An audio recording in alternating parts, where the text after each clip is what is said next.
Samantala, formal nang binigyan ng Kamara ng kapangyarihan ang mga prosecutor nito na kumakatawan sa institusyon sa lahat ng pre-trial proceedings ng impeachment case laban kay Vice President Sara Duterte.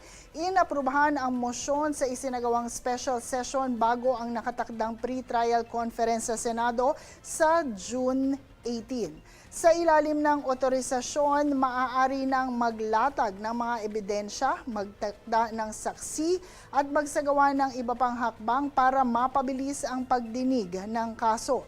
Nauna nang naghain ang prosecution panel ng 57-page pre-trial brief kasama ang listahan ng mga saksi at dokumentong ihaharap sa paglilitis.